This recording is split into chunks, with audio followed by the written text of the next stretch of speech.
Okay, you guys ready to crack into it? Yeah. What did you say? Oh, I always forget that we have to fucking clap in order to synchronize the audio, and Bob always reminds me right as I'm about to launch into it. I got one job, baby!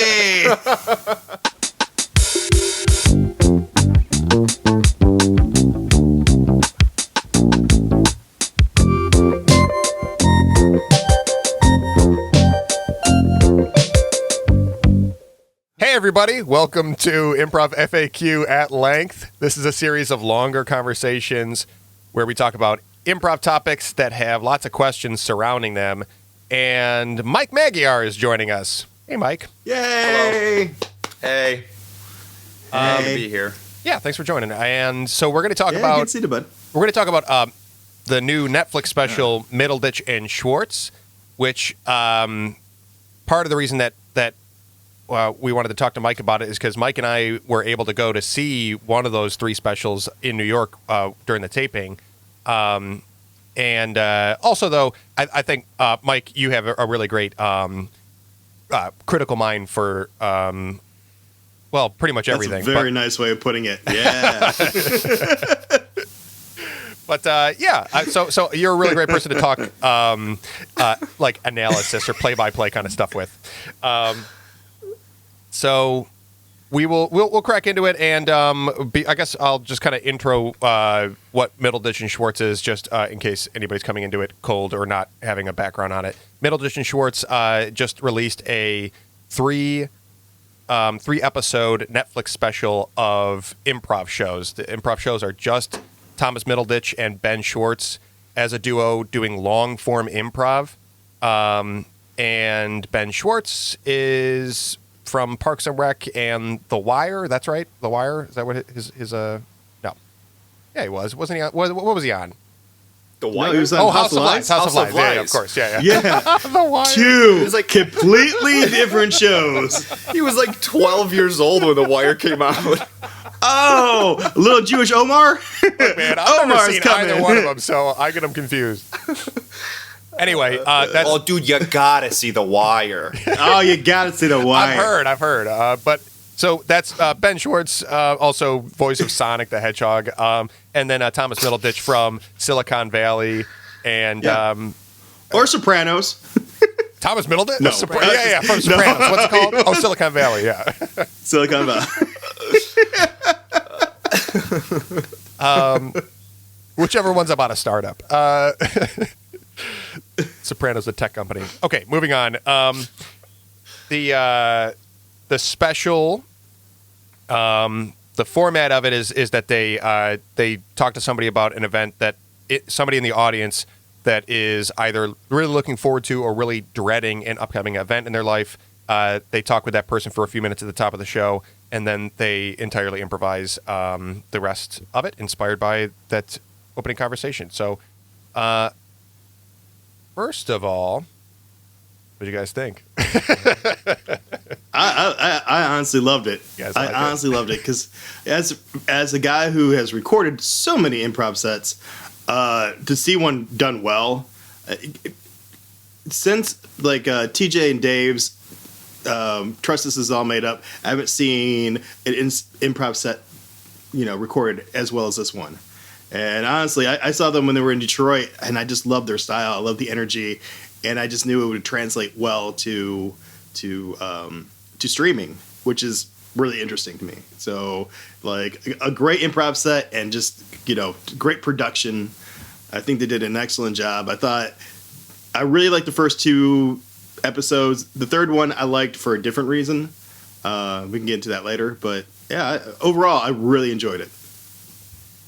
Yeah, I did too. I was really happy with the way that it was filmed, and I thought that I guess, one, as a disclaimer, it really resonates with my style. It's like the kind of style elements that they have in their show.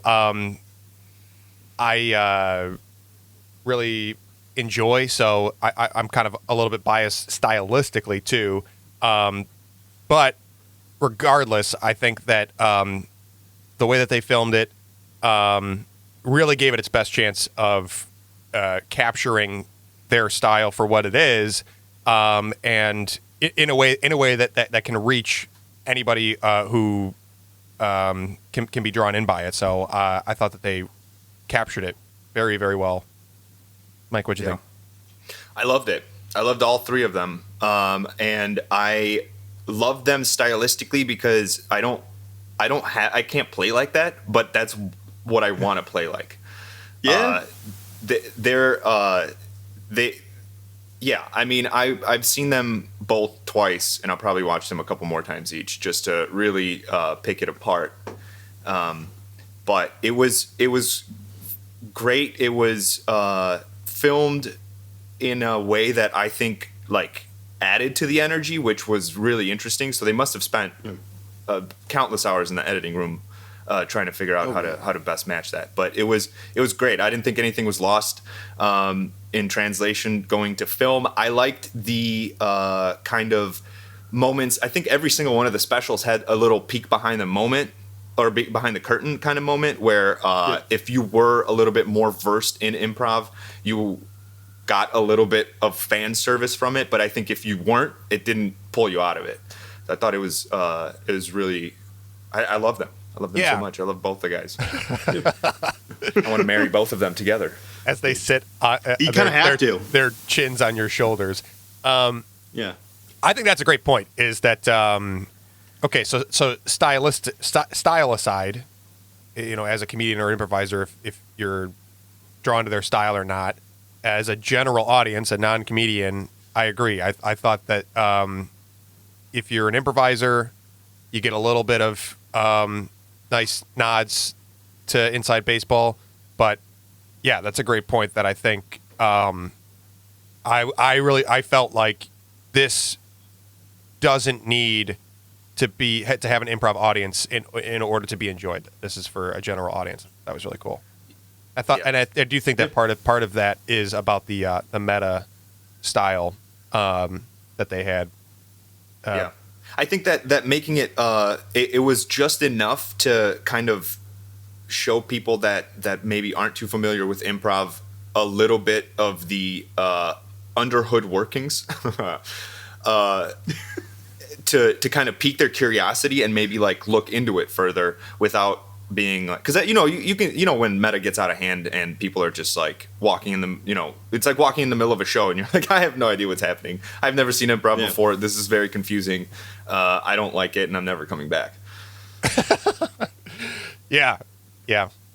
And then, so real quick before we talk about style, we were reading a Vulture article right before this about some of the little production things on it, and one fact that was in there that I thought was worth mentioning is the fact that they use 9 cameras to film it. And Mike and I, when we went to the show, we sat like pretty close and center, and then like right behind us was a whole little diamond of seating that they had cleared out just to put cameras there for coverage. And I was also really impressed that they had some shots from like backstage to facing audience. And you don't see those cameras, or at least I didn't catch any from the front facing. And also the fact that they were able to get the camera angle on the person way up in the balcony that was interviewed at the top of one of the specials, I think the first one. Yeah.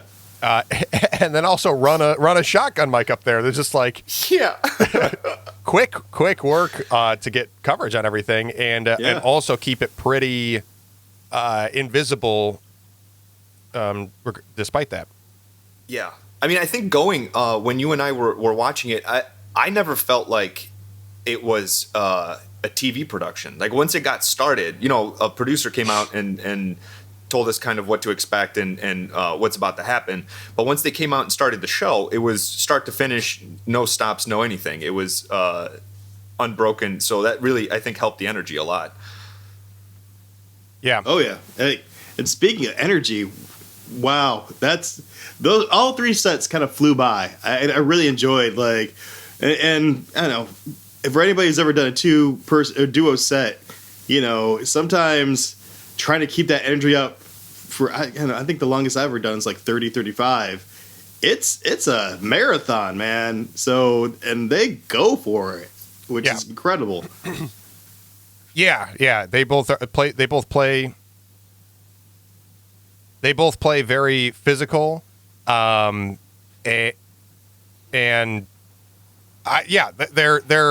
no scenes took dips in the middle of the show or anything. Pretty crazy. So let's talk a little bit about how the format of the show and the style, just like on stage and their playing styles, how that helped or played a part in the success of or us liking it. Because I think that one, having the interview at the top as opposed to a single suggestion just really lends itself to having the audience there, everybody see and get an accessible proof of how what the conversation was led to the improv. And I think from being at home too, you also like get to trace that path easier as well, or more believably, so that you're not suspicious of it being doctored in the edit or whatever. Well, there's a couple things they do at the top.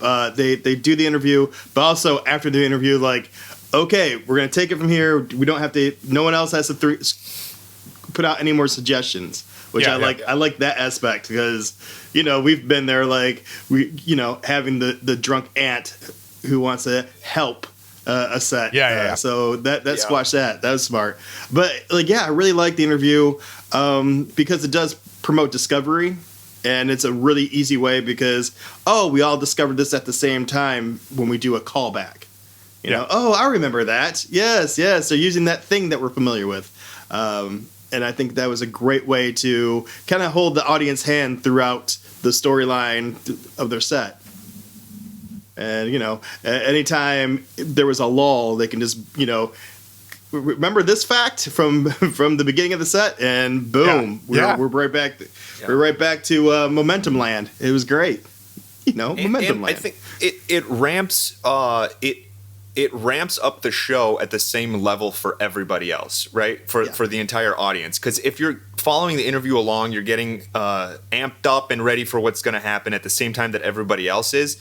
If you just take a suggestion and run with it and do the show, sometimes people that are like more familiar with improv will catch on quicker to what's happening, and then other people won't. So then you have kind of like this wider spread of people knowing what's going on at any given point in time. And the interview just brings everybody on board at the same time. Yeah. I also was really impressed at how much they used and being in the audience for one and remembering like how they were using the different conversation elements or the bits from the interview in the one that we saw live. Watching it back, I noticed new things that I didn't realize were from the conversation, like little details that they pulled into it. Spoiler alert, in the second one where Ben Schwartz comes out of whatever secret room in a classroom as an alien, I totally forgot that the woman that was interviewed at the top of the show was from Harrisburg and said there's rumors that there's aliens there. It was just like just such a quick throwaway line, but Ben goes, thank you for that. And then they move on. And I thought... I didn't even remember that until right now. I didn't even put that together. Really? Oh, I was all over that. Give that one pop for me. I like...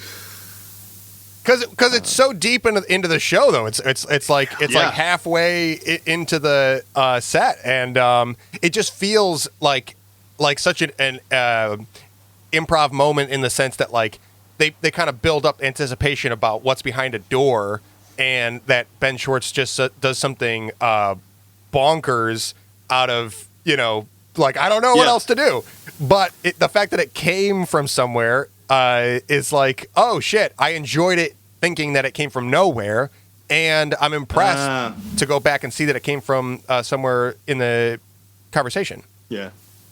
I do enjoy how they use their banter to create basic landmarks for them to come back to, and they don't necessarily use the banter that they did in the show. So like they might comment on something and go, and talk about something, but not necessarily use the material that they bantered about and inject it into the storyline. I thought that was really cool, and I think it was a great tool for them to remember all these little small cool details that they're doing while spinning all the plates of doing a 2-man for 45 minutes. You know? Oh my God, man! You putting this together for me right now. First of all, makes me feel like a dumbass, but second of all, it makes it so much more interesting, that part where he opens the door a little bit, then Ben Schwartz goes like, and then he shuts the door, and then it puts that moment into context of him being like, oh man, I really don't want to open this door. This guy's gonna spell trouble for everything. But then he remembered the alien thing from the top, just like Ben Schwartz did. So he was like, I have to open it, but I don't want to. Or maybe he didn't. There's that line. Or maybe he didn't. Yeah. But there is that great line, like, we built up the anticipation and we have to show this. Yeah. He's like, I don't want to open this. Maybe we should move on or whatever. And then he goes, I suppose if we didn't, it wouldn't be satisfying. Like, I suppose if we left it behind. Yeah. There's a couple great moments throughout all three of these episodes where you get to see a glimpse of them in their process. The one that really specifically jumps out is he's kind of doing an impression of Lorne Michaels, but he doesn't want to insult Lorne Michaels because that guy runs SNL, and he's like, it's a little too. I'm not comfortable with this character. Like, it's almost like a timeout moment. I'm not comfortable with this character. It's a little too close to home. Can we just add something so it's farther away from the actual person in real life? And like, he's got a cat farm. That's all I needed. Yeah. It's not like such a, and we don't talk about the cat farm. We don't. It doesn't really apply to the character other than a background story. I just really enjoy that moment. Like, oh well, if I'm ever at a bar and Lorne Michaels comes up to me like, "What the fuck?" I can be like, "No, that guy had a cat farm. that guy had a cat farm. We're good." Yeah. Can I have a job? I think that So I love that they had a really great balance of all of the cerebral memory tracking stuff of pulling those nuggets from the conversation. I also love that they, despite doing their best efforts and doing a really, really great job, that some of those meta moments that you're talking about, Bob, or breaking to like riff and discuss as the players, come from failing to do the perfect job of tracking all that information. And I think that some people have a problem with meta for some of the reasons that you were talking about, Mike, that it can be alienating. But I think they did it in a way that was really inviting and also kept them fallible. That they were like, this is hard. We are giving ourselves a pretty impossible challenge, and we're going to embrace our missteps so that we can actually just hash it out and sort it out, and still keep play as players, but like, let it down and be like, what the fuck is going on? Yeah. That's. Oh, sorry. Oh, go ahead, Bob. I forgot who said this, but I love this quote. Like, the art of improv isn't the content, is watching the person's process. The process of creation. Creation by committee. And I think when they have those moments, and it always comes from a humble place, that it's letting people into the process, which is hard to hard to bridge onto streaming. So them doing that, having those moments, I think is even a stronger choice than trying to do a straight up mono scene or whatever, without any flaws or looking at the camera or any of that kind of stuff. I think it was a really strong choice for them to play as meta. And also, it's something I want to kind of adapt, because one of the most frustrating things I have is remembering names. I suck at it in real life, let alone like if we only mention the name at the top of the scene and like 30 minutes later I want to use it again. Like I would love to have the out of, hey, what was your name again? Yeah. Have it be fun. I think in the third special, that part where they're like right after they, spoiler alert, swapped bodies, and they take like a full 4 minutes to try to figure out where they were, who they were, and what each other wanted. I think that could have crossed the line into being like really weird and alienating. But I think because they were genuinely confused and the audience was genuinely confused by that point, I think everyone was like, oh yeah, I'm not an idiot for not knowing what's going on because they don't even know what's going on. So we're all figuring it out together right now. Yeah. Where I think sometimes meta play and self-referential play like that can make you feel like an idiot for not getting an inside joke that you're not meant to get, but you don't know that you're not meant to get. And I think that can pull you out of it as an audience member because it's like if I'm sitting there and the show that I'm watching is making me feel like a dumbass, it's not gonna make me feel good. You know? No. Who wants to pay $25 to sit down and feel like a dumbass? Yeah. Yeah, and I feel like it is about it being genuine, like you said, Mike. Yeah. I think the risk of meta can come with whether ego gets involved again, because as we're committing to the scene, committing to play. We're trying to remove ego entirely from the performance, and meta pulling the player behind the characters into the performance can get ego back into it or become a crutch or whatever. But like, it's like I think the way they did it was very genuine, and it is just them playing freely while doing something very difficult, which is to keep track of all these different characters.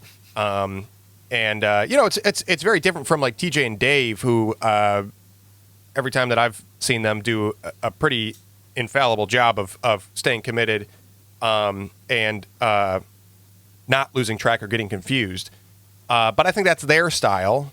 And I think that this is a style for Middleditch and Schwartz that also works because it is just their version of free play. It includes that meta element in a genuine way.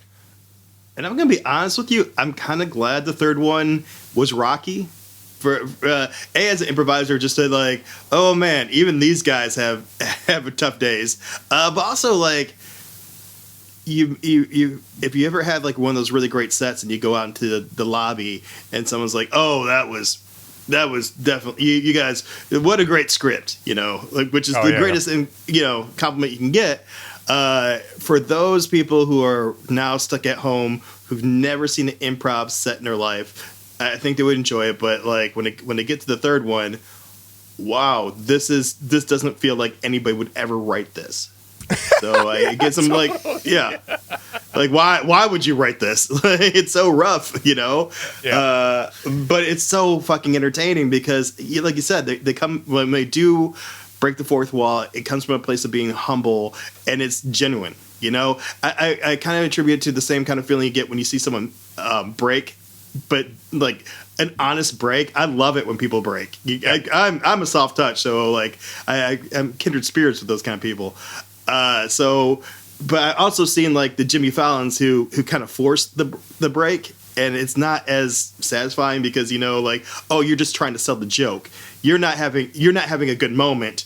You're trying to manufacture a good moment, and and if you're not coming from a place of honesty and humbleness, like even an untrained audience member would feel that and tell. So that's what I really loved about the special. Not the content was fantastic, but they were two genuine dudes, and we've been locked. I've been locked in this apartment for 6 weeks, so kind of remembering how that feels like to play with people, it was really cool to me. Yeah. And also speaks to favorite. Go ahead, Mike. I was just gonna say to add a little bit to what Bob was saying is I think my favorite part out of the entire special, or one of my favorite moments of the entire special, is when they're trying to figure out what each other's names are, who's in whose body at this point, and then Middleditch just goes, dude, how did we lose this? And then Schwartz goes, no, we didn't lose anything. We can figure this out right now. Yeah. That was such a sweet moment. Yeah. And so also as heady as it is between the way that they're pulling information from the top of the show and sorting out information like that, they did a really great job of those heady elements while still being vulnerable and fallible with the meta, but there were plenty of moments of like just pure discovery. I really liked seeing the moments like when Middleditch. There's one where Ben's going into the bathroom at JFK, and they just kind of get caught crossing paths, and it just like becomes that Middleditch was on his way out of the bathroom, like was peeing or zipping up his fly or something. It's so hard to describe, and the fact that it's hard to describe is like to me like evidence that they had pure discovery moments in there as well. You can just see this like little bump into each other, and then it's like, oh, I was just zipping up my pants or whatever. And then in the other one, in the wedding one, there's a similar moment where they have this kind of like crossing paths hesitation thing, and then Middleditch just goes into a ghost, and then walks away, and they reincorporate that back into the show later, which is cool. But like the guy who leaves the bathroom is like, what a cool dude. It like just never comes back. like so it's not a point being it's nice to also see those more impulsive pure discovery moments in addition to all the heady and meta stuff that they're doing. Yeah. They had some and maybe not well acted per se, but like they had some more emotionally committed moments too. Some to really drive the story home. I mean, their characters' work is really strong. Yeah, which I wasn't surprised. I mean, they've both been acting for years, and this ain't their first rodeo. So it was really good. Yeah, I thought that their styles complemented each other well too. If I had to guess, I'd say that Ben is more the heady player that's better at tracking information and pulling from the opener, and then Thomas is a little bit more impulsive and free playing, but still really good at keeping those things straight. Yeah. I really appreciated the just looking into Middleditch's eyes during this thing. You could see sometimes he would make a choice that was like the dramatic one, and it would just go down the rabbit hole, but he never backed off. He followed like whatever, if it was like a dramatic choice or whatever, he just followed that down, and then eventually his partner picked it up, and they did some of the lifting together, you know what I mean, to get back into comedy territory. But he never like doubted himself, and I never saw any from either of them any kind of hesitation or second guessing after making the choice. It was like just right into it every time. And that's I think kind of the magic part of it for me, of just trust yourself and trust the person you're playing with, and like it'll be all right eventually. Yeah. Also committing to like an answer or a moment, like the way that you commit to something makes it powerful.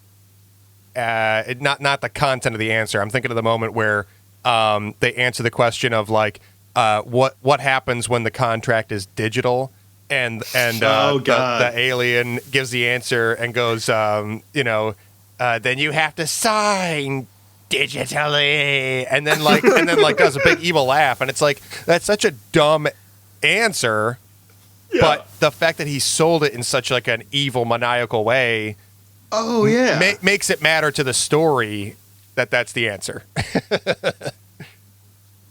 No, that's a good point. Yeah, so I guess I mean, the only thing left that I have to say about it stylistically or whatnot is that, like, I think so last thing I have to say about it personally is that I also thought that they did a really good job of the storytelling. The story details were pretty bonkers in each of them, but they had an arc, and they delivered on like this beginning, middle, end, and coming back full circle to things, regardless of how crazy things got. They had effective story, again, for their style. Yeah. You know what I really liked about this? I never had a feeling that they were writing on stage. that they were actually being in the moment. They did follow, like, I guess, story structure, but it didn't at any time feel forced, or or one was taking the lead and the other one just was yes-anding. It was a lot of, here we are, let's, it was very, very organic. And I think that itself is hard to capture. But I think they did a fantastic job. And the fact, like, again, when we get to the third one, it gets a little wonky, but you could tell that both were in the weeds a little bit, and that's because neither one of them were trying to think ahead. They were just being right here. If anything, they pulled back from something they created. They used a whole buffalo, which is something else I really enjoyed. A lot of things that you thought were just thrown away got called back. So they had callbacks on top of callbacks, which is incredible.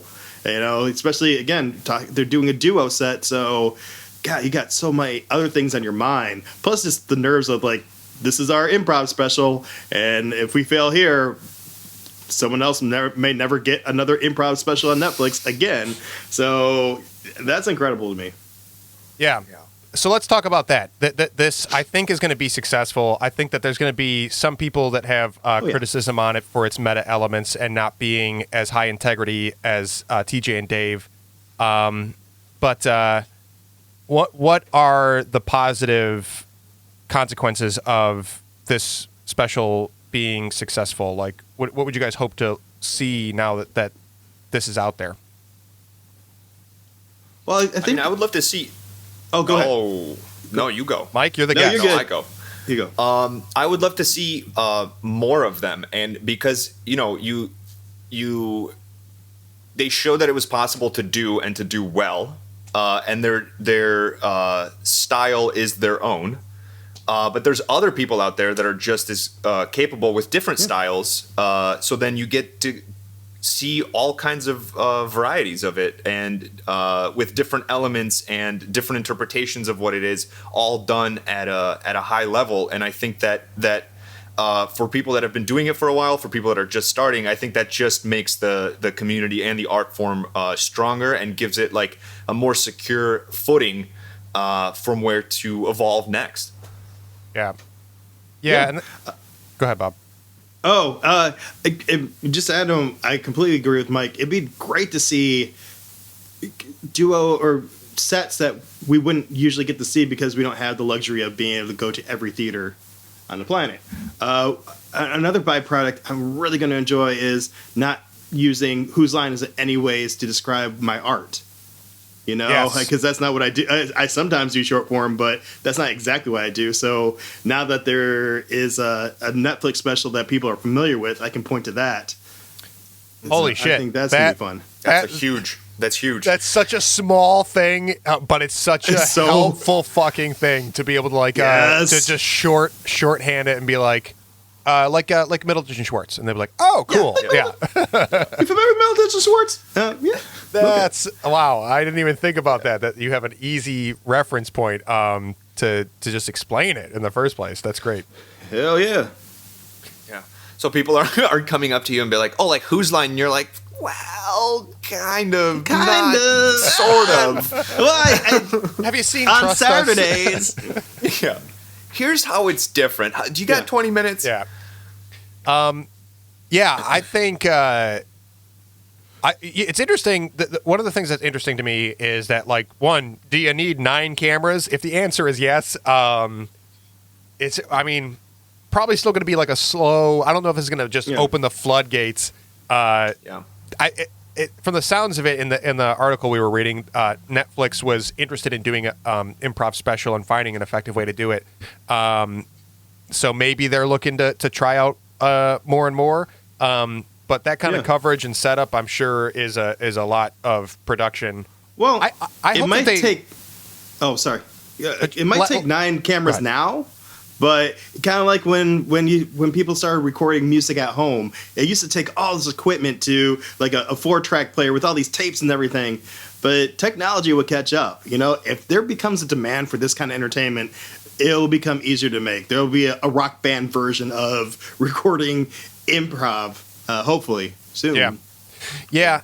And I think what's interesting to me about the 9 cameras is I think that is more of a factor of the size of the stage. Because it felt like they were different scenes took place in different quadrants of the stage, but each specific scene was edited together, kind of like a 3-cam sitcom.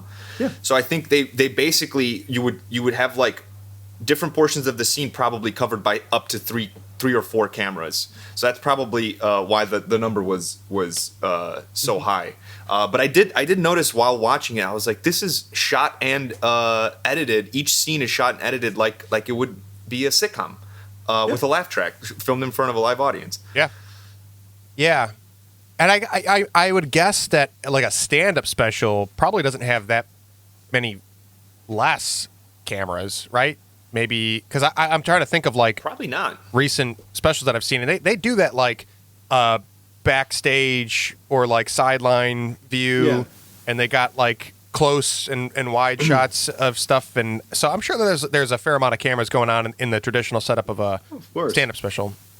Yeah, maybe a little bit less because you're not tracking 2 people; you're only tracking 1 person. It's probably, I would guess, probably more like 5 or 6 cameras. But the coverage is probably the same. So then my question is like, or the thing that I'm curious about is 2 people is probably the improv equivalent to stand up because it's like the smallest unit of scene work, right? And that's probably where things are best set up for. I wonder if we're going to see getting over the hurdle of having a group of like, 4 or 8, long form troops or teams, if that's going to be something that cameras can conquer anytime soon. Yeah, I would love to see someone like Astronomy Club or some other high profile improv / sketch troupe get a special, like full cast. You know what I mean? 8 to 10 people, full cast, and see if they can crack that as a special. Yeah, I wonder in the conversation how much they had to consider the 3 episodes. Like two things that I have in mind here. One is that like, is one enough? Is to really get the feel of it being improv and like what the potential is, or repeatability of improv. What is the repeatability of improv? You know what I mean?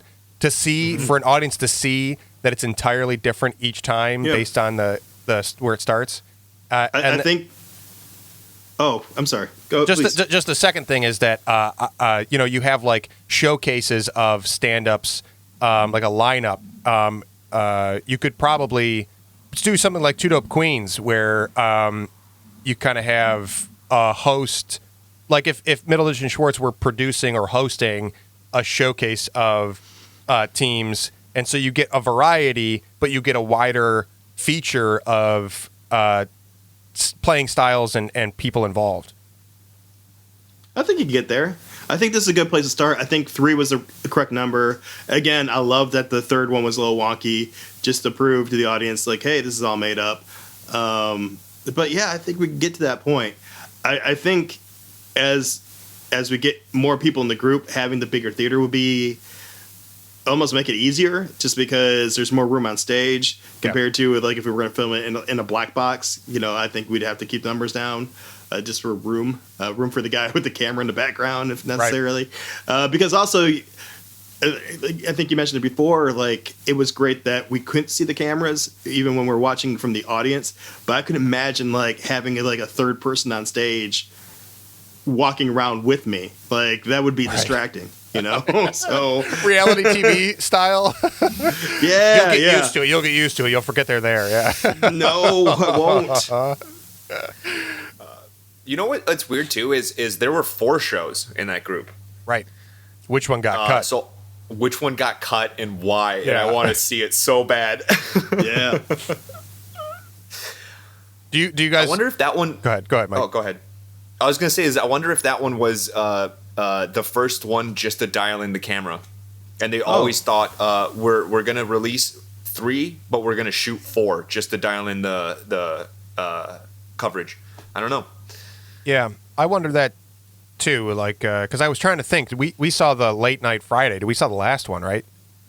Yeah. So we saw the last one, but it was the middle one. The second episode, which was the last show of their Yes. performance run. And It could be something as lame as we could like the deal was to only release 3, but to shoot 4, so they had to pick their top 3 that they liked. Yeah. You know, like I don't know. Yeah. I still want to see the 4th one. I wanted them to release it as like bonus content or something. Yeah. Oh yeah. That'd be very cool. I also though, I mean, I don't know if they tour, they do shows a bunch, and so I wonder if how much. I would love to know how much tweaking and preparation went into it, because I also think that like if those 4 shows were the first time that they had cameras, then yeah, you got like for them as performers. Well, I guess they're also on screen performers, so the anxiety of having it filmed is probably a little easier to brush off. But I wonder if they just kind of like did a bunch of recording as they were touring, so that by the time that they were like, these are the ones that are going to be the Netflix specials because of the venue and whatever, that they were less conscious of the fact that it's being recorded. Yeah. That's what I would want. I'd be like, you record me 100 times, and then at the end of that run, pick those 3. Yeah. Also, don't tell I me agree. that you're doing it ever. Yeah. Just do it. I don't need to know. Don't tell me. Yeah. Put up GoPros, put in drones. Don't tell me. Don't tell me there's drones floating around. Yeah, like really small, like really good drones. Dude, Like nano drones. Drones is definitely the way that improv is going to get filmed in 10 Oh, yeah. years. This is gonna be the bridge between the improv and drone community, and it's gonna be wild. Yeah. So many people are gonna lose eyes before we figure out what we're doing. Well, cool. So I think that's a good place to wrap it up. I know that Middleditch and Schwartz have also said that part of the mission that they're on is to be the first to break the seal and open things up to a new frontier of improv getting on camera. So I'm hoping that they're gonna find ways to produce things for other people, and to keep that momentum rolling. And I think it's so cool that they are pioneering it, because somebody's got to do it, and it's been on a lot of people's minds of when it's going to happen and how. So hopefully this is the first opening. I think the two of them loving it so much and being so joyful on stage, they're great people to kickstart this off as positivity and happiness and just joy. Yeah, so I think that's solid. They're good ambassadors for the art form. totally. Oh, I can agree more. Yeah. Cool. Well, And I think we should show them this and see if we can get them to comment on it. Yeah, they ain't busy. They recorded their 4 specials. I'm sure they got nothing but time on their hands. yeah. They're coasting for the next 5 years, baby. Yeah, baby. Okay, well, Mike, thanks for joining us for the conversation. Yes, man. It was good talking. Thanks for having me. Yeah. I think this is really great. This is cool stuff. I like it. You're like cool getting stuff. nerdy. You're cool. We like you. All right, guys. Good talk, and we'll catch you Good next time on Improv FAQ.